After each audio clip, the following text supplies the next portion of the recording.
the international boundary lies. Could we have the next slide, please?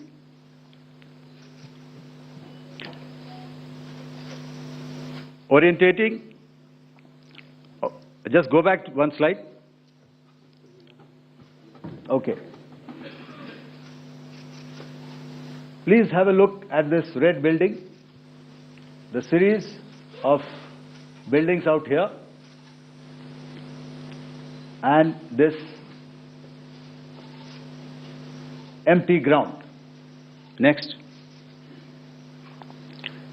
If you relate, the empty ground is here, and you see this is the first weapon that is impacting. This is the impact point number 1 on Muridke training camp with our precision guided weapons on early morning 7th. Next, please. Keep your eyes glued for the second weapon coming in and the second impact on the selected target point. Next slide, please.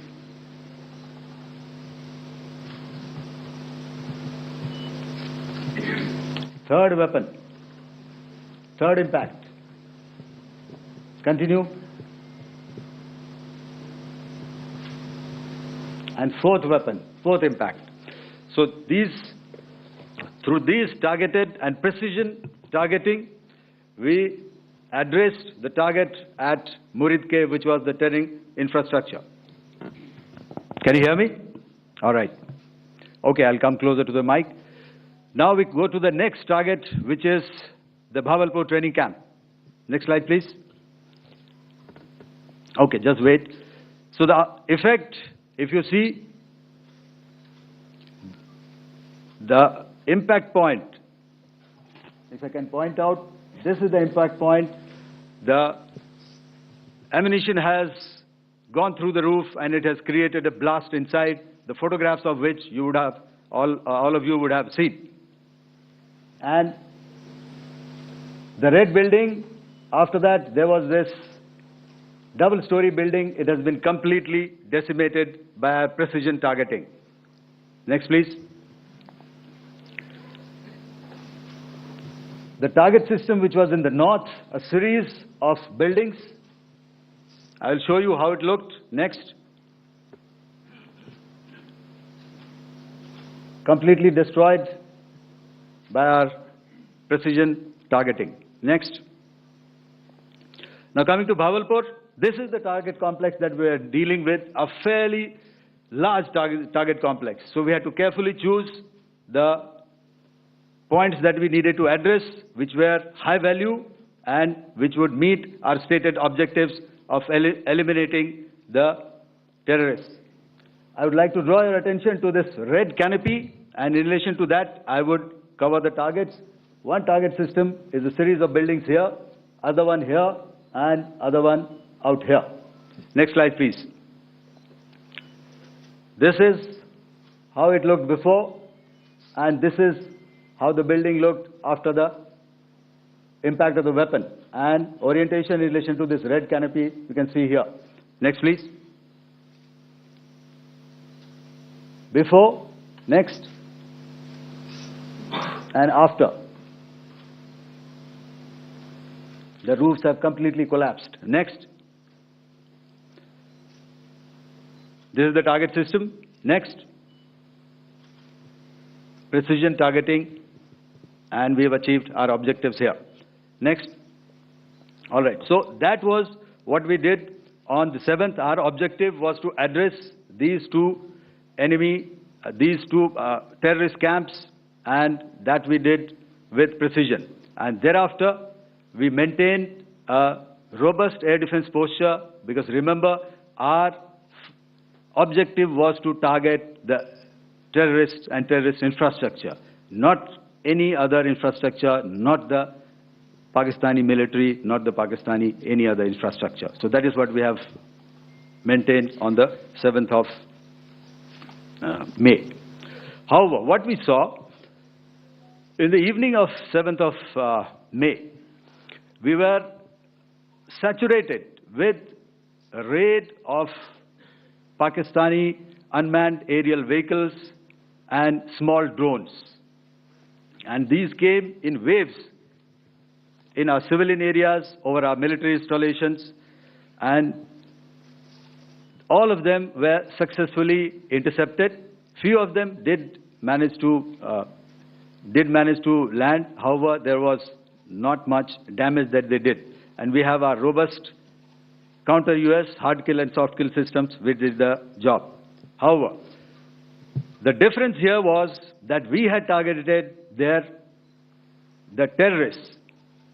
The adversary now has targeted our civilians and the military infrastructure. So it had to be responded to. So in a quick and calibrated response, that very night, we struck their radar installations at Lahore and close to Gujranwala, the LYT installation, to indicate to him that we are ready, yet we do not want to escalate. Our fight was with the terrorists and not with the Pakistani military establishment.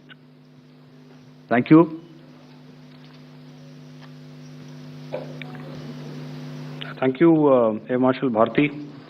So, ladies and gentlemen, he's outlined operations not only on the night of 6th and 7th of May, when Operation Sindoor commenced,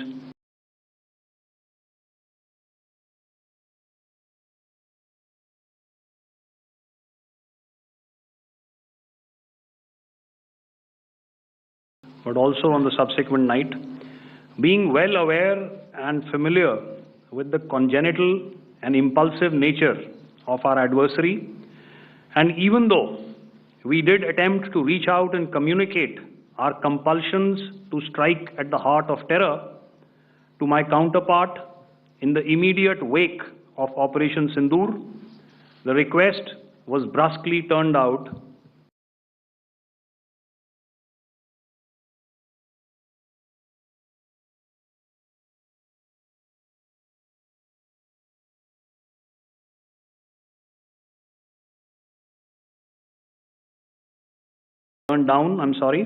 with an intimation that a severe response was inevitable and in the offing. We were, of course, prepared.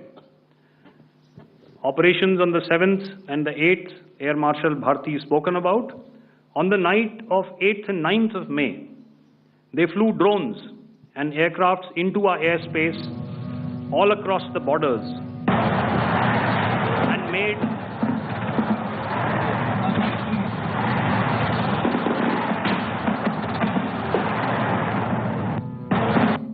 and made largely unsuccessful attempts to target numerous military infrastructure. Violations on the line of control by Pakistan also commenced yet again and precipitated into fierce arty engagements. The air operations on the night of 8th and 9th of May, I'll yet again request the DG Air Operations to cover.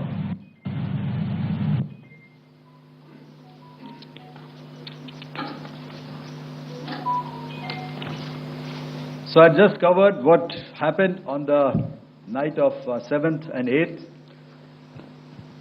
What we found that on the night of 8th and 9th, starting as early as 22:30 hours, our cities had a mass raid of drones, unmanned aerial vehicles, UCAVs, starting right from Srinagar, going down right up to Nalia. It was a mass raid in waves, and it was relentless. However, we were prepared, and our air defense preparedness ensured that there is no damage on ground or to any of the intended targets that the enemy might have planned for. The difference between 7th night and 8th night was that on 7th night, he sent in his Jihad class of UAVs. However, these UAVs can go some distance, they are armed. However, on the 8th, less numbers of armed UCAVs were there or UAVs were there, and more numbers of quadcopters, maybe for surveillance or just for harassment of civilians. This continued till midnight. Our air defense preparedness ensured that there was no damage on the ground either to the military installations or to the civilians. However, the enemy had yet again shown that he wanted to up the ante and he wanted a fight, and we were up to the task. In a measured and calibrated response, we once again targeted his military installations, which included his SAM sites at Malirkant. This also included his surveillance radar sites at Lahore and close to Gujranwala. These were suitably addressed, and thereafter his drone attacks continued even till morning, which we countered, and during the daytime there was some respite. Here I would like to bring out another aspect. What we found was that while the drone attacks were being launched from somewhere close to Lahore, enemy had allowed his civilian aircraft to also continue to fly out of Lahore. Not only his own aircraft, but international passenger aircraft, which is quite insensitive, and we had to exercise extreme caution, even at the cost of some tactical disadvantage, to ensure that there is no damage to any of the civilian aircraft. And this was also brought out in our press briefing during the day. So I will now hand over to my colleague to cover the events of 9th onwards.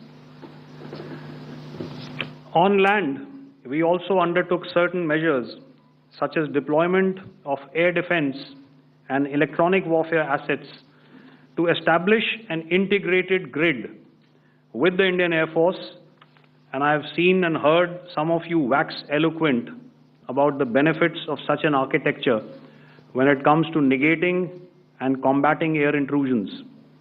We also carried out deployment to include movement of our forces in the land, sea, and air domains. The night of the 9th and the 10th of May saw similar intrusions by drones and aircrafts, and this time there was a concerted effort to target airfields and some very, very important logistic installations, albeit yet again unsuccessful and denied gallantly and efficiently, I must say, by the integrated Indian Air Force and Indian Army Air Defense. We further strengthened our deployment and also initiated some pressure points to send a very clear and unambiguous message to the other side to desist from any misadventures on land. Some of the airfields and dumps saw repeated attacks in waves from the air. All were thwarted. The Pakistan Army has reported to have lost approximately 35 to 40 personnel in artillery and small arms firing on the line of control between the 7th and the 10th of May. What the other side had probably also not reckoned with was the speedy and precise turnaround and hit back by the Indian Air Force. And I will yet again ask Air Marshal Bharti to speak about these significant and game-changing strikes. I will thereafter request Vice Admiral Pramod, my colleague and Director General of Naval Operations, to tell us about some very telling naval maneuvers in the Arabian Sea that exerted pressure on the night of 9th and 10th of May. Over to you, sir. Thank you. Commencing about 2000 hours, that is 8 p.m. local time, on 8th of May, several Pakistani unmanned aerial systems, drones, combat vehicles attacked multiple IF bases. These included Jammu, Udhampur, Pathankot, Amritsar, Bhatinda, Nal, Dalhousie, Thois, Jaisalmer, Uttarlai, Falodi, Nalia. These were almost simultaneous and they came in waves. All our AD guns and other systems were waiting for them. All these waves were neutralized by our trained crew using the air defense systems that they have, and also some of them were utilized using our legacy systems like Pechoras and IF Summer, which we have recently acquired. And some were neutralized by the Garud snipers. There was no damage on ground from these incursions and these mass raids, if I could call them, from the Pakistani side. However, following these relentless attacks on our air bases, on our forward positions, and on our civilian targets, this was time to convey some message to our adversaries. And therefore, a decision was taken to strike where it would hurt. And towards that, in a swift, coordinated, calibrated attack, we struck his air bases, command centers, military infrastructure, air defense systems across the entire Western Front. The bases we struck include Chaklala, Rafiki, and mind you, Chaklala is Islamabad. Rahim Yar Khan, Sakar, sending a clear message that aggression will not be tolerated. This was followed by strikes at Sargoda, Bholari, Jacobabad. We also struck the C2 centers at Murid, the UAE complex at Murid, Rafiki, radar at Chunia, which I will show you, Rahim Yar Khan airfield, and the unmanned combat aerial vehicle hangar at Sakar. I would like to reiterate here that we have the capability to target every system at these bases and more. However, it was only a measured response to instill good wisdom to our adversary to refrain from further escalation. IF's response was directed only at military installations, avoiding civilian and collateral damage. I would now like to show you some of the effects that have been achieved as a result of our air operation.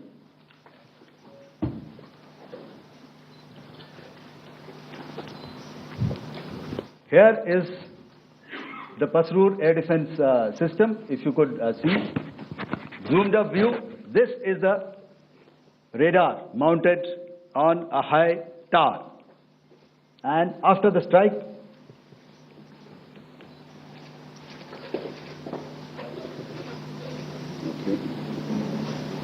let me manage. Thank you. Can you hear me? Yeah, thank you. And after the strike, this is what has happened. This radar has been taken out, completely burnt. Next slide, please. The Chunia air defense radar, which was taken out on 7th and 8th. This is the radar site. A blown up photograph, once again, on a tower. Not very clear, but what you see very clearly is the after effect after we have struck. The radar head has been completely decapitated. Next slide, please. Arifwala air defense radar. In this complex, you see how it looked before, blown up image, and after really blown up. Next. Now coming to Sargoda airfield. Remember, this is one of their important airfields wherein they have a lot of assets, F-16s, other assets which they keep getting, training institutes. And we have stuck this airfield. It is not, if you zoom in here, then one impact point here on the runway and second impact point of our weapon, precision weapon on the runway. And if you see this blown up, repairing going on. Same here. Next. Raimiar Khan. This is the area we have struck. A deep strike out here and one complex here. So this is how it looked before, and same, you see a big crater, another crater here, and this complex, after strike, neutralized. Next. Chaklala Airfield, Noor Khan, once again a major air base, a lot of their logistic assets out here. This was the chosen complex that we intended to strike and convey a message. Next slide, please. This is how it looked before, and this is how it looked after our strike. Next. Sakar. We chose the radar site at Sakar.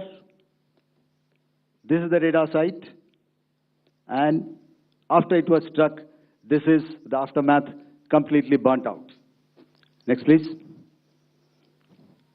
Aircraft shelter. This is how it looked before the strike, and this is how it looked after the strike. The roof of the buildings completely caved in and burnt. Next. Bolari Airfield, aircraft hangar. This is how it looked before, and this is how it looked after the precision strike. Next. Jacobabad, aircraft hangar, and this is how it looked after. Next. So what I'm trying to convey here, ladies and gentlemen, is to start with, our fight was neither with the Pakistani military nor with anybody else who's there on the other side. Our fight was with the terrorists. We neutralized the terrorists that we selected to be neutralized, and thereafter, we only maintained the air defense posture. However, we were relentlessly pounded by waves after waves, night after night, by his UCAVs, by his drones, and by his other unmanned aerial systems. And that left us with no choice but to retaliate, and yet our retaliation was calibrated, it was graduated, and it was proportionate. Thank you.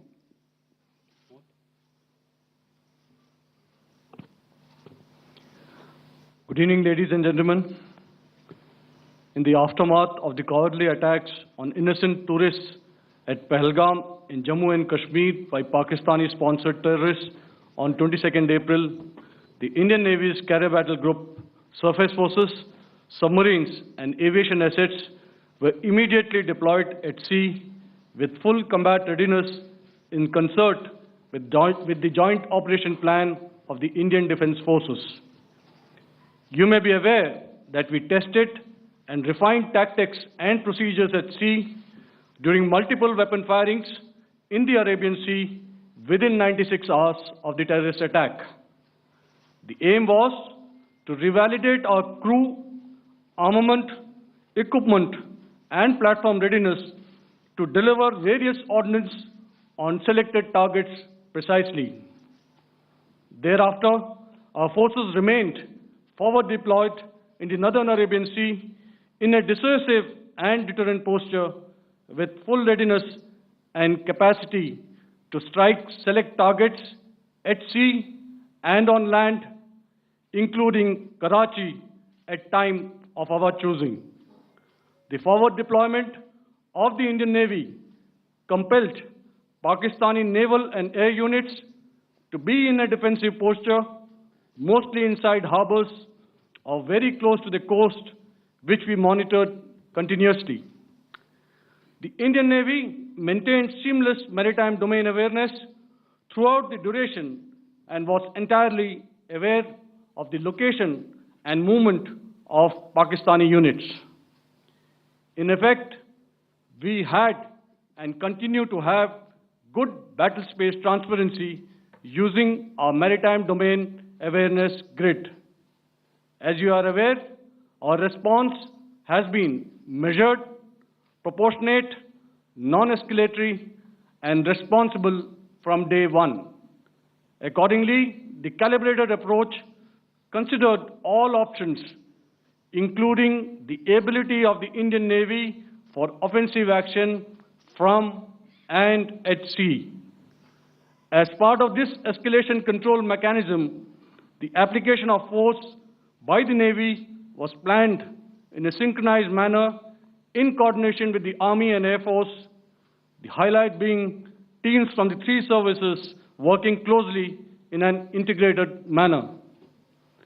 Along with the kinetic actions by the Indian Army and Indian Air Force, the overwhelming operational edge of Indian Navy at sea contributed towards Pakistan's urgent request for a ceasefire yesterday.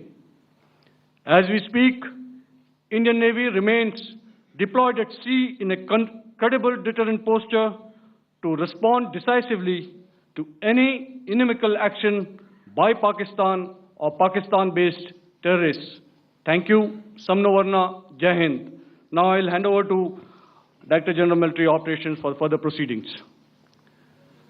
Ladies and gentlemen, on the 10th of May, in the morning, even as we were getting into a huddle to wargame the events of the previous night, a routine exercise, I received a message on Hotline from my counterpart in Pakistan seeking my willingness to communicate.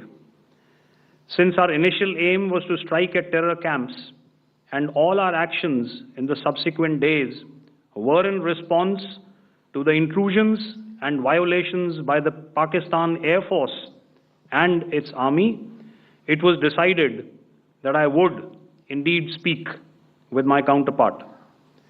You are already aware, I've seen it being covered on national television, that my communication with the Pak DGMO was conducted at 15:35 hours yesterday and resulted in cessation of cross-border firing and air intrusions by either side with effect from 1700 hours, 10th of May, after he proposed that we cease hostilities. We also decided to further speak on the 12th of May, that's tomorrow, at 1200 hours, to discuss the modalities that would enable the longevity of this understanding. However, disappointingly, and must I add, expectedly, it took only a couple of hours for the Pakistan Army to violate these arrangements by cross-border and across the line of control firing, followed by drone intrusions across the expanse of the Western Front, through last night and in the early hours of the morning today.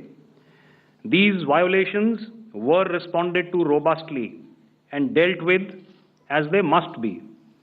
We have earlier today sent another hotline message to my counterpart highlighting these violations of the understanding between the DGMOs on the 10th of May and our firm and clear intent to respond to these fiercely and punitively, if repeated tonight, subsequently, or later.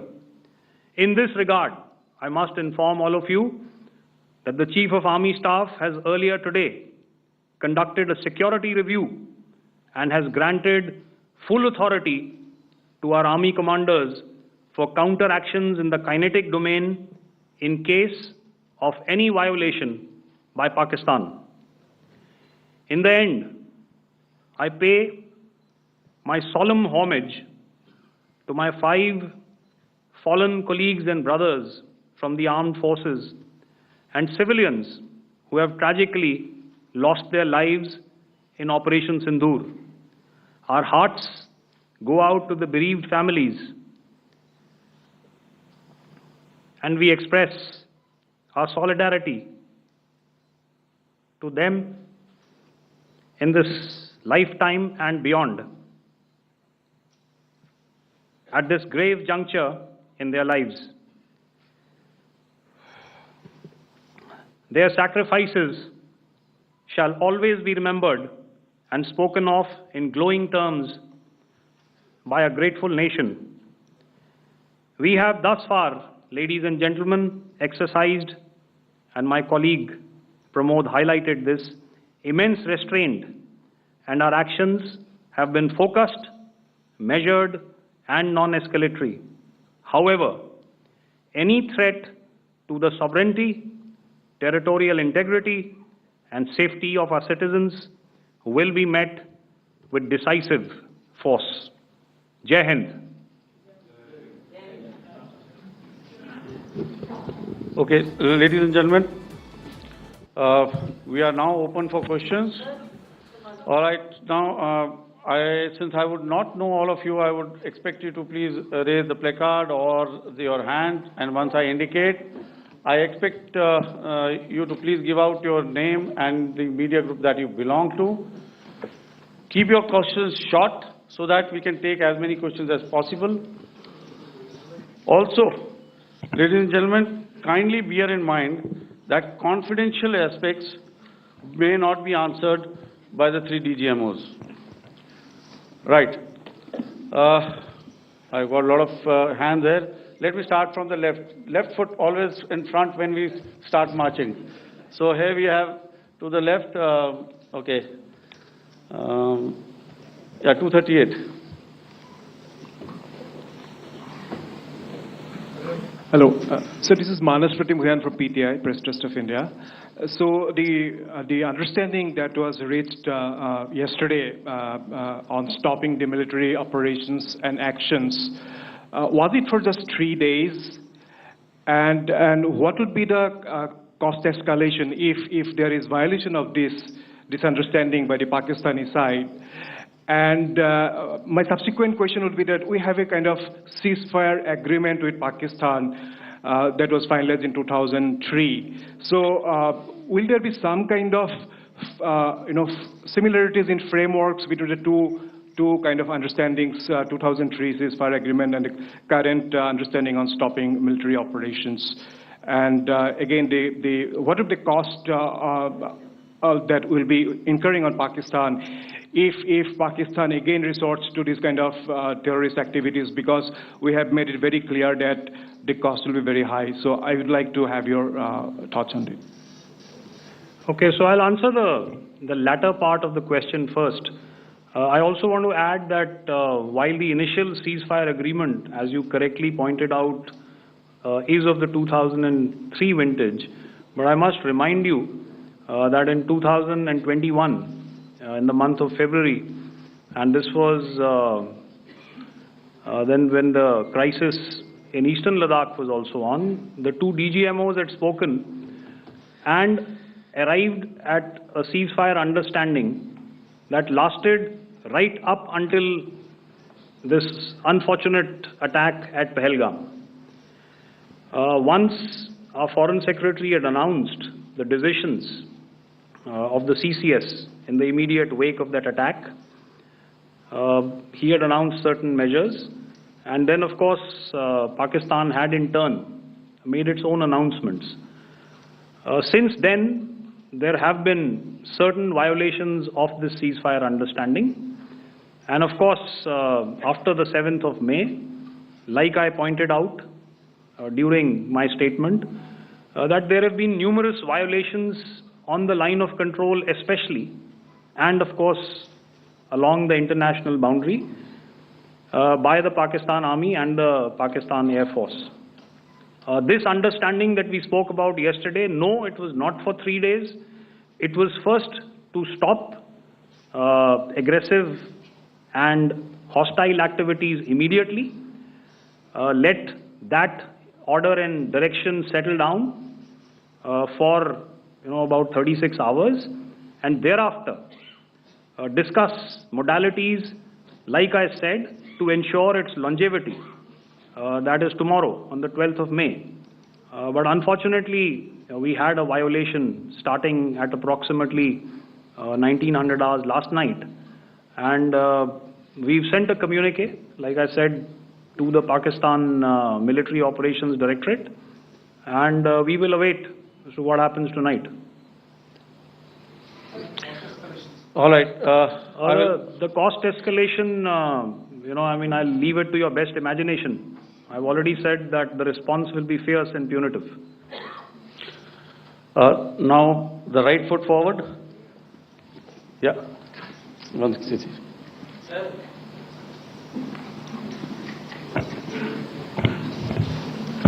Sir, I am Ajit Dubey from ANI, sir. Sir, my question is that you talked about the loss of lives to the Pakistan army, that was around 35 to 40 kills secured by the Indian army. Sir, can you tell us what would be the total loss of life to the Pakistan army in both army and air force attacks, sir?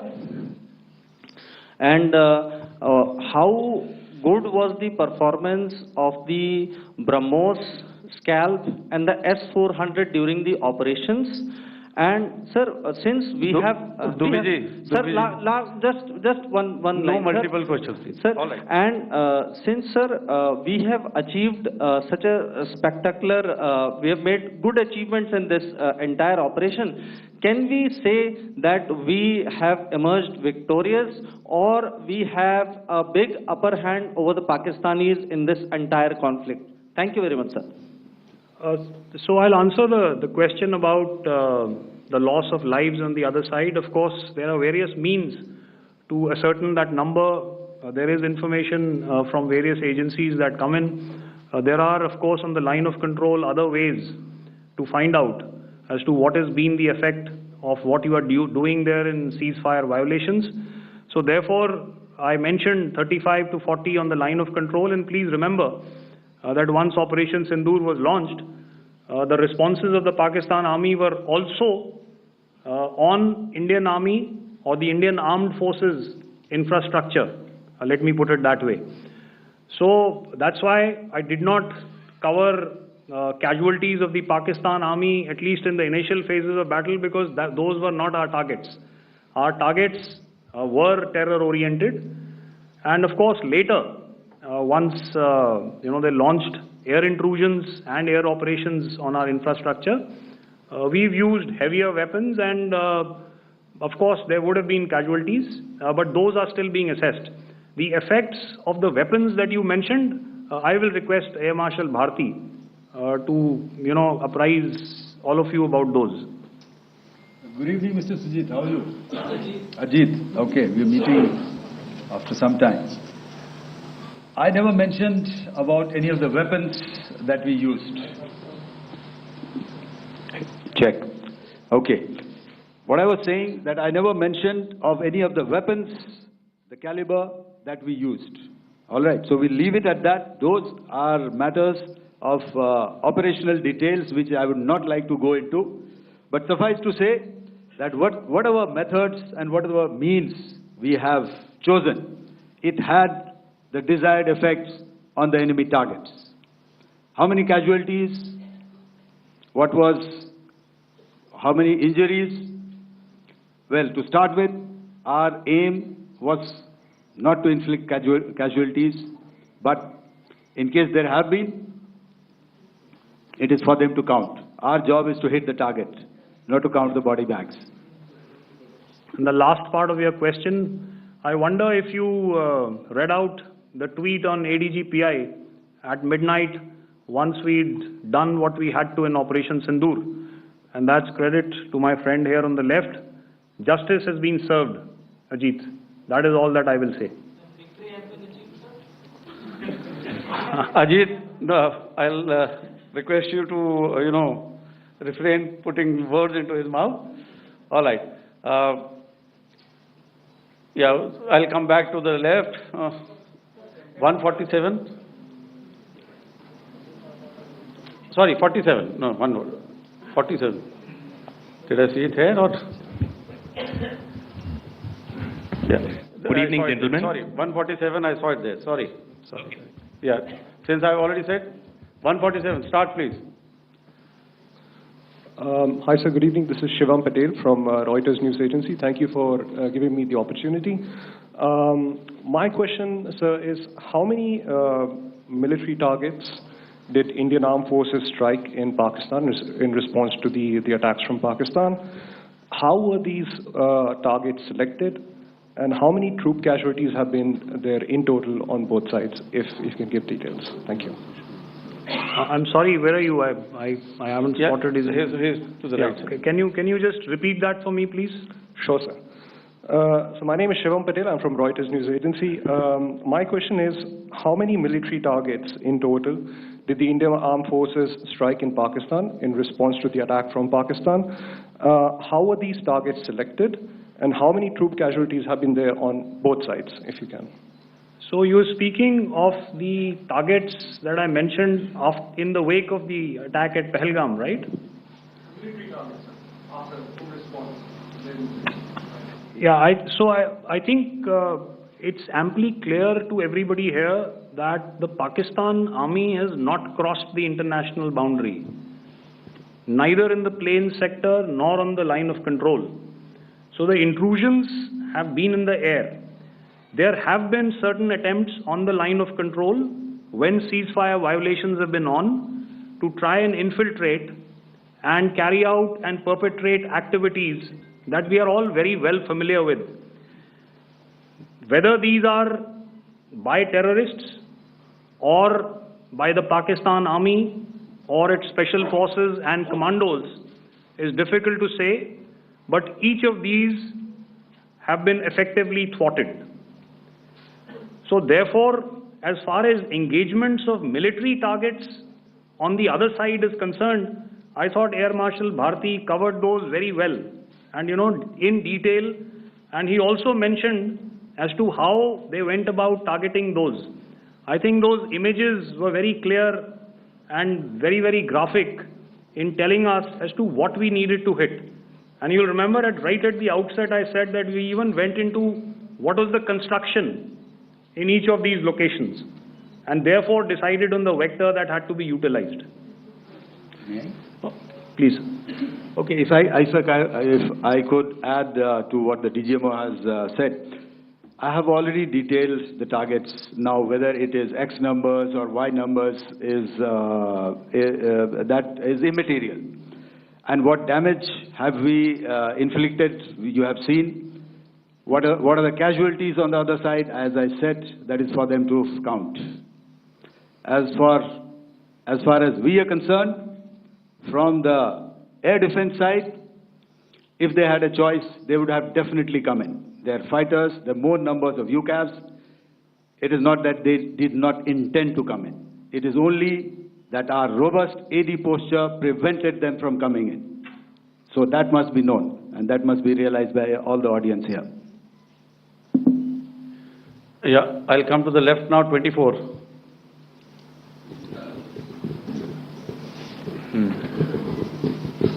Good evening, sir. This is Anuvesh Rath from Z. Sir, I wanted to know on the first briefing, which was done by FS and two representatives from Air Force and Army, you showed a list where there was 21 places in that list. You have stuck 9. Are more operations going to be held? Is Operation Sindoor still on? And the second question, thank you, sir. Thank you so much. And also, I want to congratulate all three of you for a fantastic operation that you guys have done.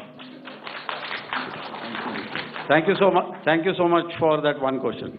Yeah. Sir, the question. Unfortunately, Rath, is that your name? I'm sorry. As far as operational details are concerned, I'm not in a position to share those right now.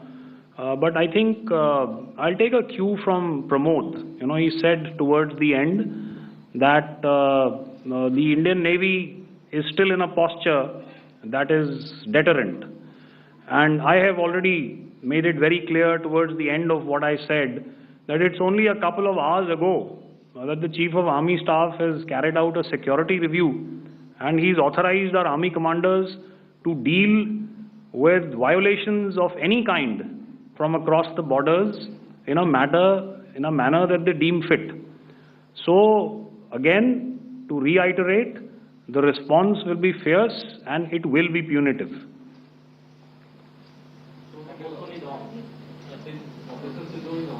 Yes. 163. I'll go back this side now. Yeah, 255. She said middle wale kya karenge, so 255. Oh, sorry. Good evening, sir. I'm Shailesh from National Defense. Please allow me, first of all, to pay my gratitude for protecting us Indians. Thank you very much. Sir, since the enemy has been talking about taking down our aerial platforms, it would be deemed fit in case we can reveal that we have taken down their fighter jets. What could be the number? Though you said that they may be not good to reveal the platforms, but since this has come from various quarters in Pakistan, so I believe that we need to answer, in case if you can, sir, if you may allow. The question is for me? Yes, sir. Okay, and if I get it right, you want to know how many of their planes we have downed? Yes, sir. Yes, sir. All right. See, as I said, their planes were prevented from coming inside our border. All right. So we do not have the wreckage with us, but definitely we have downed a few planes. Numbers, we would not like to hazard a guess out here. Okay. I have the numbers. Okay, and we are getting into the technical details of it to establish it. So I would not like to put a figure at this time, but definitely there are losses from their side which we have inflicted. Were they, please don't ask. Were they fourth generation plus, sir?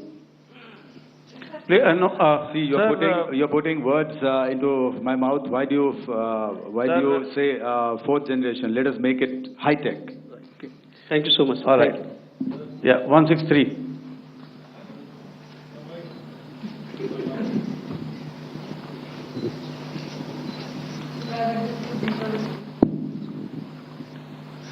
Sir मैं मंजीत नेगी हूँ आज तक से। मेरा सवाल ये है कि इस पूरे ऑपरेशन में जो आतंकी ठिकानों को निशाना बनाया गया, क्या नंबर्स कुछ बता सकते हैं कितने आतंकी मारे गए? कुछ नाम सरकार मतलब कुछ नाम मीडिया में आए भी हैं जो बड़े उसके मास्टरमाइंड थे। और एक सवाल जो आज एयरफोर्स ने भी ट्वीट किया कि ऑपरेशन सिंदूर अभी जारी है और सरकार की तरफ से भी कहा गया। और पिछली बार जब विदेश मंत्रालय की प्रेस कॉन्फ्रेंस पहली हुई थी उसमें वो लिस्ट दिखाई गई थी कि 21 टेरर कैंप आइडेंटिफाई किए गए हैं। तो क्या जो बाकी बचे हुए टेरर कैंप उन पर भी कार्रवाई होगी? और एक नंबर जरा बता पाएं कितने टेररिस्ट मारे गए? Sir, before you answer, sir, before you.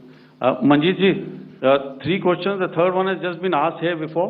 So 21 this thing. So I'll request the first to be answered so that we have more number of people who can ask. Manjeet, जब मैंने statement दिया तो मैंने शुरू में ही कहा कि जैसे ही ऑपरेशन सिंदूर कॉन्सेप्चुअलाइज हुआ तो हमारा जो पीछे की कार्रवाई होती है स्पेड वर्क और टारगेट्स को आइडेंटिफाई और एनालाइज करने की कार्रवाई शुरू हो गई थी।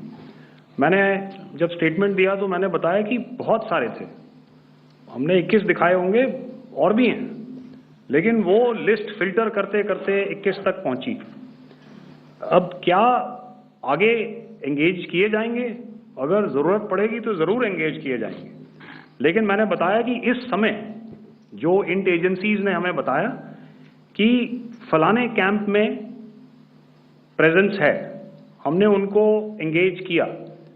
कुछ नाम मैंने लिए, कुछ नाम अभी पुख्ता किए जा रहे हैं। मैंने आपको बताया कि जो इंट एजेंसीज ने अभी तक असेसमेंट किया है उसमें उन्होंने कहा है कि तकरीबन 100 से ज़्यादा मारे गए हैं। और एक आज आपने तस्वीर भी देखी कि काफ़ी प्रोमिनेंट जो फ्यूनरल था, काफ़ी प्रोमिनेंट एक जो हस्ती हैं वो ऑर्गेनाइज कर रहे थे और उस फ्यूनरल में और कौन कौन लोग अटेंड कर रहे थे वो तो आपने देखा ही। तो आप लोग सब समझदार हैं और मुझे ये कहने की ज़रूरत नहीं है कि इन लोगों को कहाँ से सपोर्ट मिल रहा है। अगर नहीं मिल रहा होता तो ऑपरेशन सिंदूर नहीं होता, तो उसी की वजह से है ये ऑपरेशन। तो मेरे ख्याल से मैंने आपके सारे सवालों का जवाब दे दिया। Ma'am. Sir, next is from 17. Sir, मेरा नाम अंजू निर्वाण है, TV9 भारतवर्ष से। सर मेरा सवाल ये है कि ऑपरेशन सिंदूर में हमारी जो इंडियन नेवी है उसके बारे में सर थोड़ा सा बताएं कि किस तरह की उसकी भूमिका रही, क्योंकि हमने इस दौरान सर देखा कि बहुत सारी स्पेकुलेशन भी रही और ये बोला गया कि कराची तक हमारी नेवी ने ऑपरेशन किया है, तो सर इस पे थोड़ी सी क्लैरिटी चाहिए। और सर हमने कौन कौन से फाइटर एयरक्राफ्ट डाउन किए हैं, अगर उसका भी थोड़ा सा क्लैरिटी मिल जाए तो अच्छा रहेगा। तो मैं आपका पहले सवाल का जवाब दूंगा। I will make few sentences and leave it for your imagination. First of all, as I mentioned, we have quantitative and qualitative edge to deliver a massive blow to our adversary, and we completely dominate in the maritime front. Indian Navy's action is part of the escalation ladder mechanism which we have worked out amongst three services. This time, if Pakistan dare take any action, and Pakistan knows it, what we are going to do. That's all. Okay. आपके सवाल का जवाब मैं पहले दे चुका हूँ। आपके सवाल का जवाब मैं पहले दे चुका हूँ, इसलिए मैं बस उस तक ही सीमित रखूंगा और इतना कहना चाहूँगा कि आने वाले दिनों में आपको खुद ही पता चल जाएगा और ऐसी बातें छुपी नहीं रहती हैं, तो पता चल जाएगा। So at this time we'll just let it be. Okay, ladies and gentlemen, we have one or two more questions, sir. So please, they are going to be outside. You can speak to them there also. 104.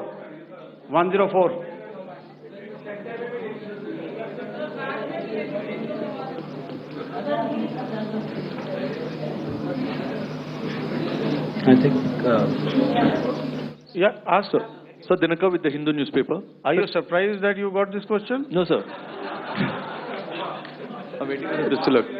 Sir, can you give a number of assets we lost, because there's been a lot of speculation going on, international media writing a lot of things about our platforms, including Rafale. I mean, Pakistan claiming that Rafale has been downed, etc. Can you put that question to rest and clarify on that? I guess that question is for me.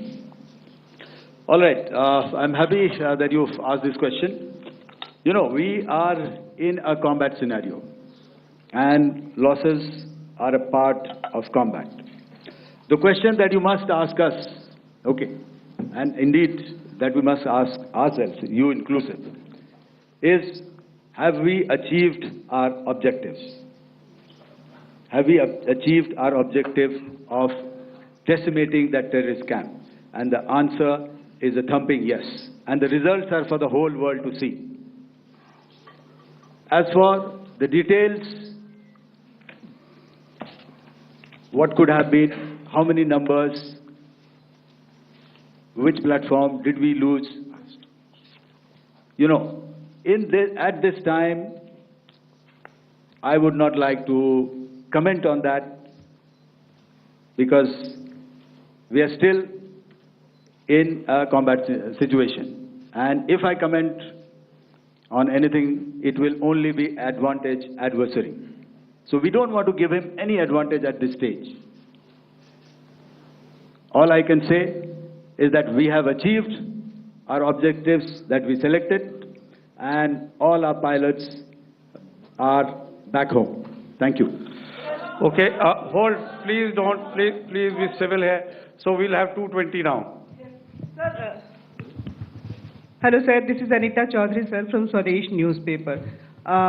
मेरा सवाल है, क्योंकि ये हमारे जो पहले जो action रहा वो आतंकवाद के खिलाफ रहा, तो आतंकवाद में अजहर मसूद की तरफ से एक बयान जारी किया गया था जिसमें उन्होंने कहा कि हम इसका बदला लेंगे और जहाज रुलाएंगे।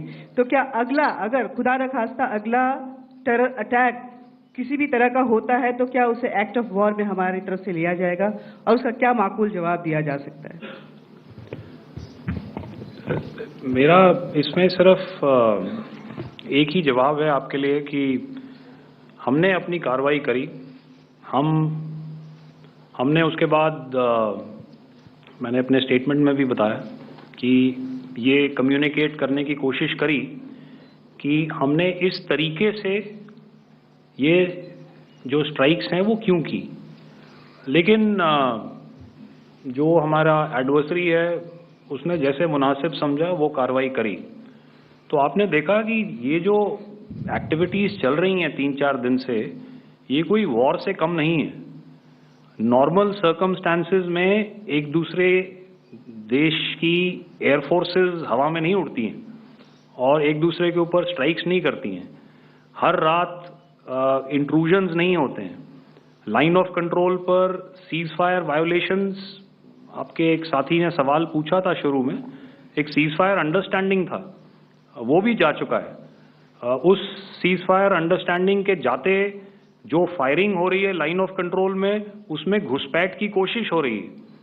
आमतौर पर ये घुसपैठ लाइन ऑफ कंट्रोल में टेररिस्ट करते हैं, लेकिन हमें इंफॉर्मेशन है कि हो सकता है ये पाकिस्तान आर्मी की टोलियां भी हों जो हमारे पोस्ट के ऊपर खामी पहुंचाने की कोशिश कर रही हैं। तो ये सारी एक्टिविटीज़ तो वॉर में शामिल हैं। तो ये कहना मुश्किल है कि आगे क्या होगा, वो स्पेक्यूलेटिव जोन में आ जाता है और मैं स्पेक्यूलेट नहीं करना चाहता हूँ। हर एक सिचुएशन अलग होती है और उससे एक तरीके से डील किया जाता है। सर मैं एक सवाल इसका मैं जवाब देना चाहता हूँ, 1 मिनट। सो जो मिलिट्री होता है, our main job is to prevent war and maintain peace and stability. So it is not that our response is a graded response. That means अगर किसी ने किया तो उसको ग्रेडेड उसमें किया। जैसे टेररिस्ट एक्शन हुआ तो what we did is the terrorist action and we destroyed all the terrorist camps. उसके बाद आपने देखा कि उनने थोड़ा सा कोशिश किया तो हमारे एयरफोर्स एंड आर्मी ने क्या किया, तो मिलिट्री टारगेट्स हैं उनके ऊपर थोड़ा। So our aim is to maintain peace and tell that our adversary that you do this and the response will be bloody. Okay, now as per the, please, we'll have 166 and 25, and after that, no more, please. Sir, this side. Ladies and gentlemen, please maintain, I request you to please be quiet. Jal Ghai? No. This side, sir. We have only two questions left, 166. Sir. Yeah, please ask. So I'm Rahul Singh from Hindustan Times, sir.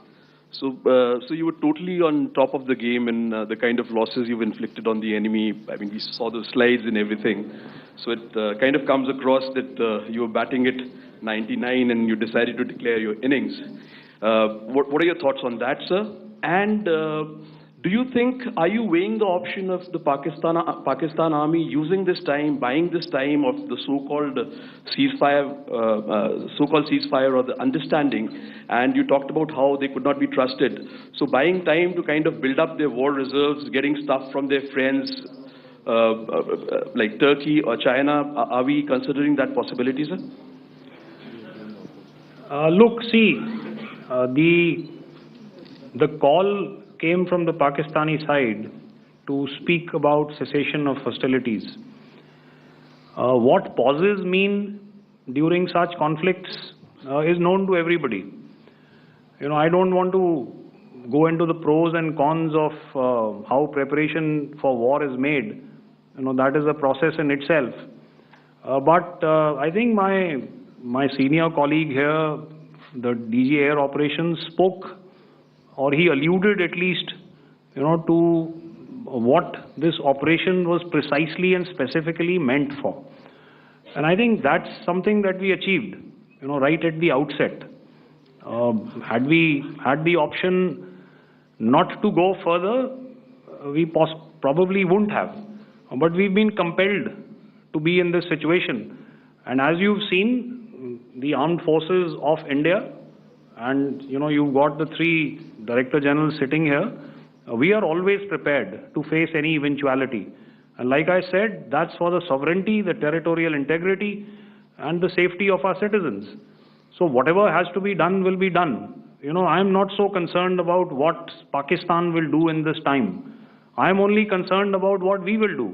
We have a roadmap and a plan, and we will follow it diligently, and we will follow it to the T. You know, that's the contention that I want to make here today. Ma'am, please. Okay, the last question, and ma'am, 25. She has been asking since the first one. Sir, I'm Nandit. Sir, She's not asking a question. Sir, I am Nandita Dagar, DGAO from DD News and DD India. Sir, I wanted to ask you that my question is to General Ghai. Sir, you spoke to your counterpart yesterday and the Pakistani counterpart. Sir, what is the Indian Army's assessment that despite that agreement, that talk that you had, despite that agreement coming into effect at 1700 hours yesterday, why did they violate it? And number two, yesterday at the Joint Defense Ministry and Foreign Ministry briefing, Wing Commander Vyomika Singh and Colonel Sophia Qureshi had told us that we have cited the Pakistani troops amassing at the borders and at the LOC. Sir, has that situation changed? Have they withdrawn? And sir, if in case, despite now there is a lull, of course, but if tonight again the enemy again carries out shelling and aerial intrusions through drones, what is going to be our response, sir? Thank you. So, without outlining the specifics of that response, I've already made it clear that there will be a response and it will be fierce and it will be punitive. Why the Pakistan Army chose the option of violating the understanding that was arrived at earlier yesterday, I think that's a question that we best answered by the Pakistan DGMO. I wouldn't be able to, give you that.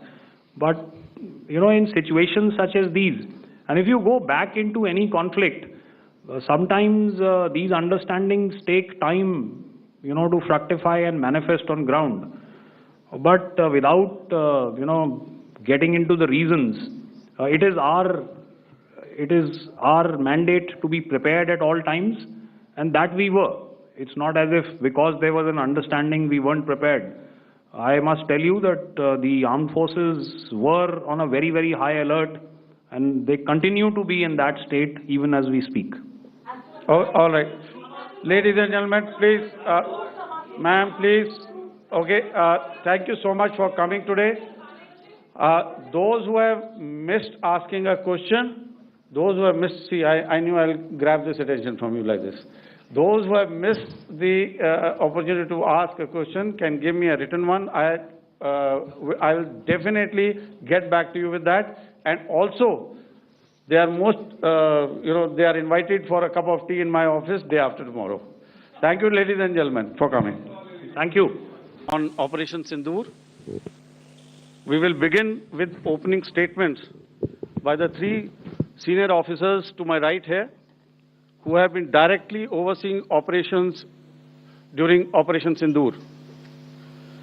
We have Lieutenant General Rajiv Ghai, Director General Military Operations, who will cover the aspects related to land domain. Air Marshal AK Bharti, to his right, Director General Air Operations, will provide insights on the air domain. And to my right is Vice Admiral A.N. Pramod, Director General Naval Operations, who will cover aspects on maritime domain. Following their briefings, we will move on to the question-answer session. I now request the DGMO to commence the opening brief. Thank you, Sandeep. A very good evening to all of you, ladies and gentlemen. You are all by now familiar with the brutality and the dastardly manner in which 26 innocent lives were prematurely terminated at Pahalgam on the 22nd of April. When you combine those horrific scenes and the pain of the families that the nation witnessed with numerous other recent terrorist strikes on our armed forces and defenseless civilians, we knew that the time had arrived to make yet another compelling statement of our resolve as a nation. Operation Sindoor was conceptualized with a clear military aim to punish the perpetrators and planners of terror and to destroy their terror infrastructure. What I do not state here, of course, is the often stated determination of India and its intolerance to terror. It set into motion a very diligent and microscopic scarring of the terror landscape across the borders, and the identification of terror camps and training sites. The locations that emerged were numerous, but as we deliberated more, we realized that some of these terror hubs were now bereft of any presence and had preemptively been vacated, fearing retribution from us. There was also a term of reference and our own binding, self-imposed restriction to target only terrorists and thus prevent collateral damage. There were 9 camps that you are now all familiar with, which were confirmed by our various intelligence agencies to be inhabited. Some of these were in POJK, while there were others that were located in the Punjab province in Pakistan. Nefarious places such as Muridke, the hub center of the Lashkar-e-Taiba, has over the years bred infamous characters such as Ajmal Kasab and the likes of David Headley. What followed was a careful scrutiny of each of these sinister locations, their layout, configuration, even the type of construction in each structure, and the terrain obtained around these. This was with an obvious intent to deduce and identify the exact vector that was required for their neutralization, as also the eyes in the sky that we would send up to ensure that we brought back evidence that we had indeed targeted what we set out to. The precise images of these engagements on that fateful and historical night have already been showcased during the first press statement on the 7th of May that was helmed by our Foreign Secretary. I have no doubt in my mind that we achieved total surprise, and those strikes across those 9 terror hubs left more than 100 terrorists killed, including high-value targets such as Yusuf Azhar, Abdul Malik Rauf, and Mudassir Ahmed, that were involved in the hijack of IC-814 and the Pulwama blast. The line of control was also violated soon after by Pakistan, and the erratic and rattled response of our enemy was apparent from the number of civilians, inhabited villages, and religious sites such as Gurudwaras that were unfortunately hit by them, leading to a sad loss of lives. The Indian Air Force played a major part in these strikes by engaging some of these camps, and the Indian Navy provided wherewithal in terms of precision munitions. The Indian Air Force obviously had their assets up in the sky, and I will here request Air Marshal Bharti, the Director General of Air Operations, to detail for you the methodology that the men in blue adopted to successfully manifest this mission. Thank you, Rajiv.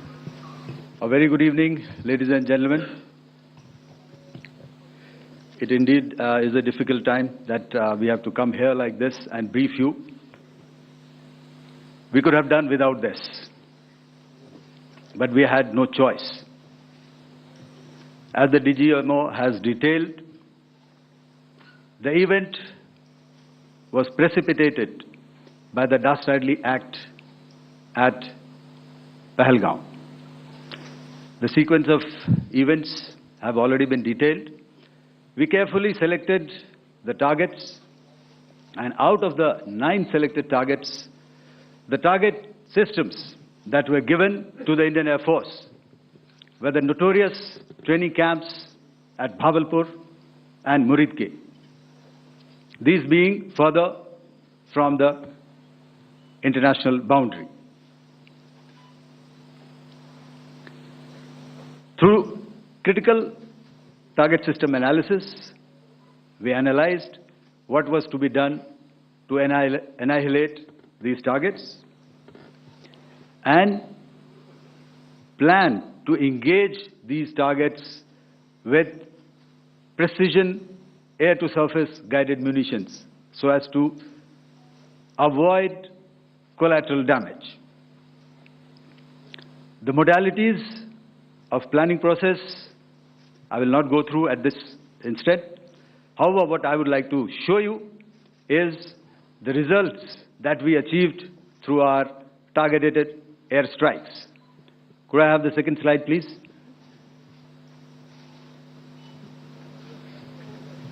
Yeah, change, please.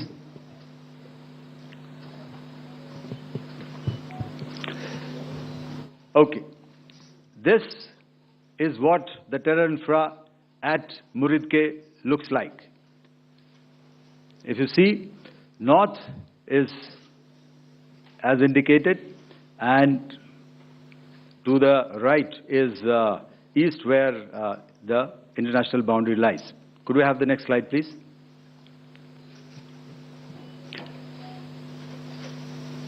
Orientating. Oh, just go back one slide. Okay. Please have a look at this red building, the series of buildings out here, and this empty ground. Next. If you relate, the empty ground is here, and you see this is the first weapon that is impacting. This is the impact point number 1 on Muridke training camp with our precision guided weapons on early morning 7th. Next, please. Keep your eyes glued for the second weapon coming in and the second impact on the selected target point. Next slide, please.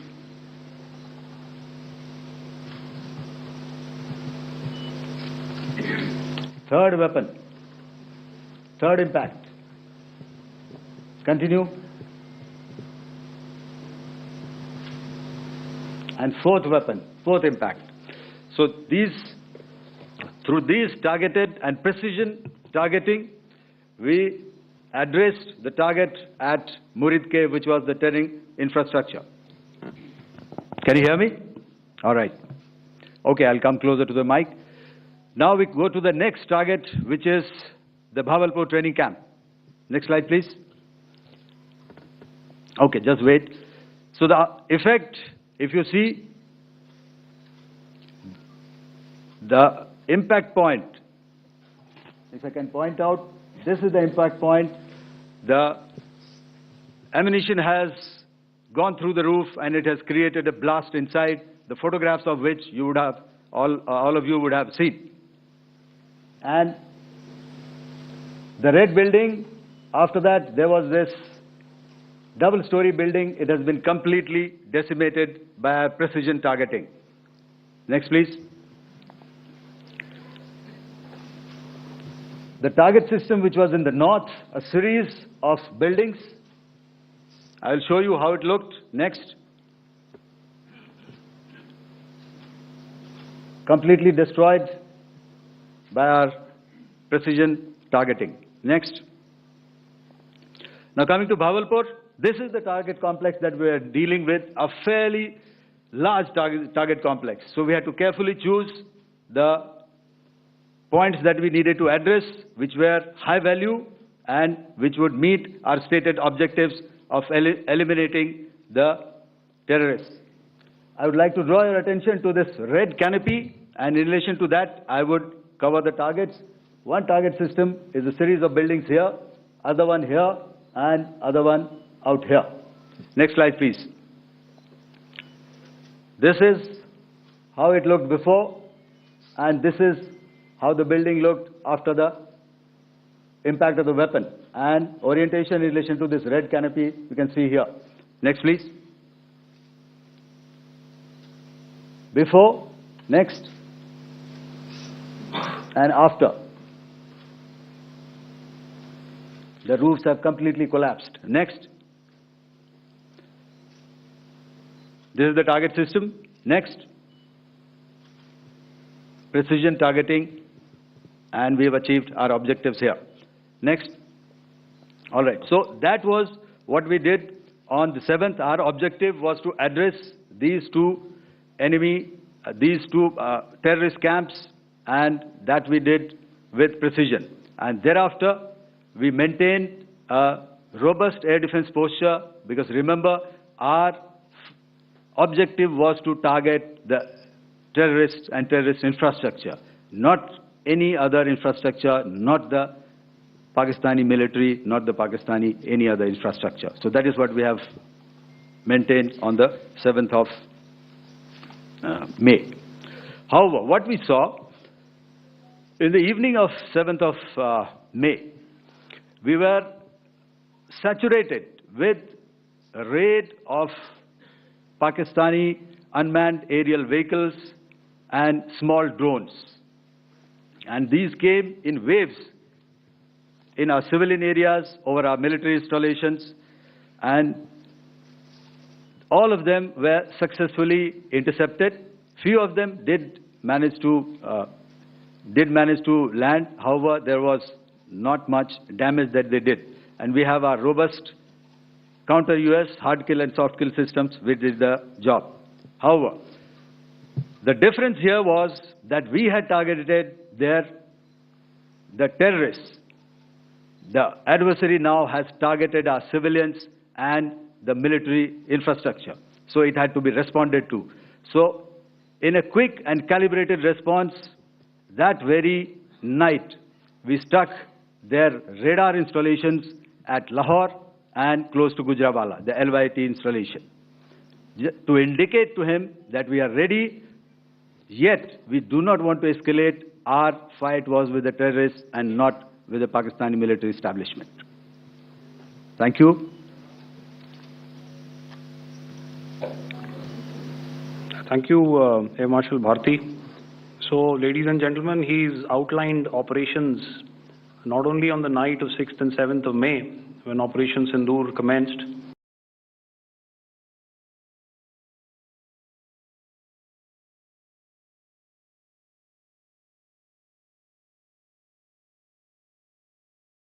but also on the subsequent night, being well aware and familiar with the congenital and impulsive nature of our adversary.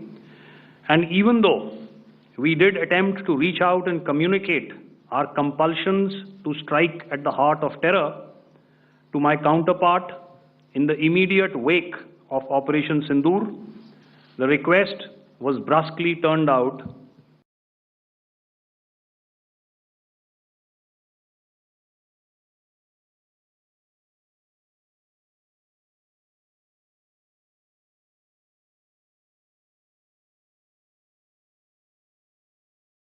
Turned down, I'm sorry, with an intimation that a severe response was inevitable and in the offing.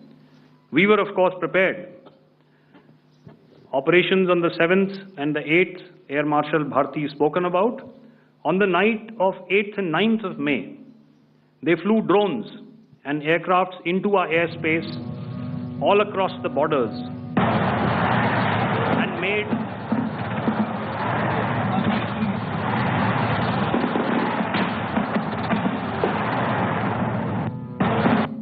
and made largely unsuccessful attempts to target numerous military infrastructure. Violations on the line of control by Pakistan also commenced yet again and precipitated into fierce arty engagements.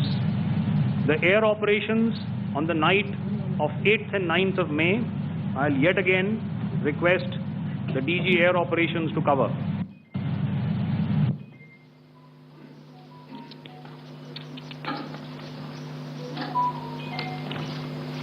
So I just covered what happened on the night of 7th and 8th.